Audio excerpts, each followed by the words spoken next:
श्री राम जन्मभूमि आंदोलन में जिनकी हुंकार से राम भक्तों के हृदय हर्षित हो जाते थे, ऐसे अशोक सिंघल जी सन्यासी भी थे और योद्धा भी। पर वो स्वयं को राष्ट्रीय स्वयंसेवक संघ का प्रचारक ही मानते थे। जन्म अश्विन कृष्ण पंचमी 27 सितंबर 1926 को आगरा उत्तर प्रदेश में हुआ। 7 भाई और 1 बहन में वे चौथे स्थान पर थे। मूलतः यह परिवार ग्राम बिजौली, जिला अलीगढ़, उत्तर प्रदेश का निवासी था। पिता श्री महावीर जी शासकीय सेवा में उच्च पद पर थे।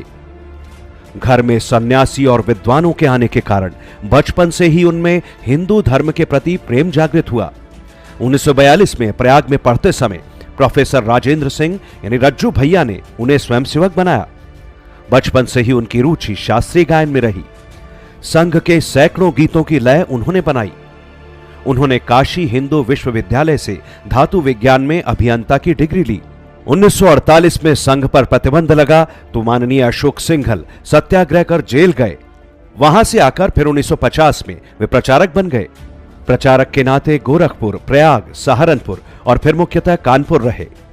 संघ के द्वितीय सरसंघ चालक श्री गुरुजी से उनकी बहुत घनिष्ठता थी। कानपुर में उनका संपर्क वेदों के प्रकांड विद्वान श्री रामचंद्र तिवारी से हुआ। अशोक जी अपने जीवन में इन दोनों का विशेष प्रभाव मानते थे। समाज से जो हम मठों तक सिमट गए थे, अशोक सिंघल जी ने हमको फिर से समाज में जो अपना कर्तव्य बोध करा करके और समाज में पहुंचाने का काम, समाज में हम अपने कर्तव्य को निभाकर उनको दिशा प्रेरणा देने का काम, ये हमारा काम था। लेकिन यह काम अशोक जी की प्रेरणा से हमको समाज में जाने का यह दृष्टि मिली। किसी ने कभी ये नहीं कहा कि हमारी कुर्सी आगे लगनी चाहिए कि पीछे लगनी चाहिए। ये मेरा निजी अनुभव है। इसके पीछे अशोक सिंघल जी की तपस्या, संबंध नहीं, राम जन्मभूमि के प्रति उनकी तपस्या, उस तपस्या का फल सब संत अनुभव करते हैं। 1975 के आपातकाल में वे लोगों को जुटाते रहे। 1977 में वे दिल्ली प्रांत के प्रांत प्रचारक बने। 1981 में दिल्ली में विराट हिंदू सम्मेलन हुआ। उसके पीछे शक्ति अशोक सिंघल जी और संघ की थी। उसके बाद इन्हें विश्व हिंदू परिषद की जिम्मेदारी दी गई। एकात्मता रथ यात्रा, संस्कृति रक्षा निधि, राम जानकी रथ यात्रा, रामशिला पूजन, राम ज्योति आदि कार्यक्रमों से परिषद का नाम सर्वत्र फैल गया। चाहे अमरनाथ का मामला हो, चाहे बूढ़ा अमरनाथ का मामला हो, चाहे राम जन्मभूमि का मामला हो या राम सेतु का मामला हो, ऐसे कई पड़ाव आते थे जहां अनिश्चय की स्थिति बनती थी। लेकिन माननीय अशोक सिंघल जी एक निश्चय भाव से आगे बढ़ते थे और समाज पर विश्वास करते हुए उस कार्यक्रम को सफल कराया करते। परिषद के काम में बजरंग दल, परावर्तन, गाय, गंगा, सेवा, संस्कृत, एकल विद्यालय आदि कई नए आयाम जोड़े गए। पर श्री राम जन्मभूमि आंदोलन ने देश की सामाजिक और राजनीतिक दिशा ही बदल दी। श्रद्धेय अशोक सिंघल जी परिषद के 1982 से 86 तक संयुक्त महामंत्री, 1995 तक महामंत्री, 2005 तक कार्याध्यक्ष, 2011 तक अध्यक्ष और फिर संरक्षक रहे। अशोक जी की विनम्रता से सभी पंथों के लाखों संत राम मंदिर आंदोलन से जुड़े। संतों को जोड़ना, उनके दिमाग में यह राम मंदिर सामान्य राम मंदिर नहीं तो रामलला के जन्म स्थली पर मंदिर निर्माण का विषय है।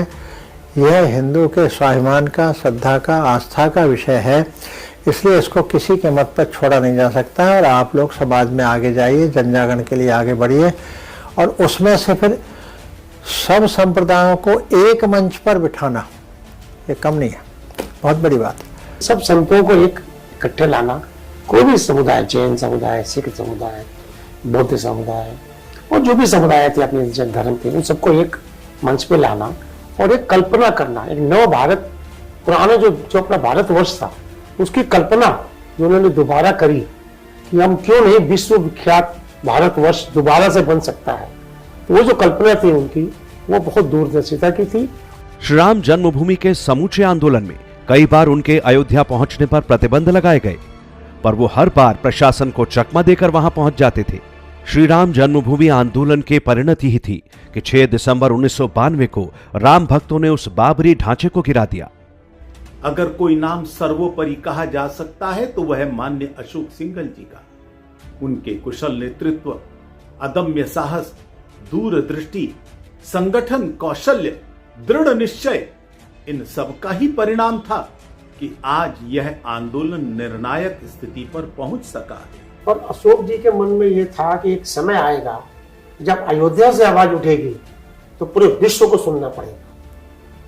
अयोध्या जो तय करेगा विश्व की रूपरेखा कैसी हो, अयोध्या तय करेगा संसार कैसे चलेगा, विश्व कैसे चलेगा, हर दृष्टि से।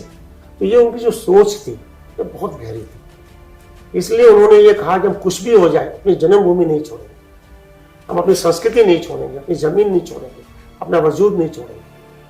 माननीय अशोक सिंघल जी काफी समय से बीमार थे। 17 नवंबर 2015 को उनकी देह शांत हुई। वे प्रतिदिन परिषद कार्यालय में लगने वाली शाखा में आते रहे थे। अंतिम दिनों में भी उनकी स्मृति बहुत अच्छी थी। वे आशावादी दृष्टिकोण से सदा काम को आगे बढ़ाने की बात करते थे। अयोध्या में श्री राम लला का भव्य और दिव्य मंदिर उनके लिए सच्ची श्रद्धांजलि है।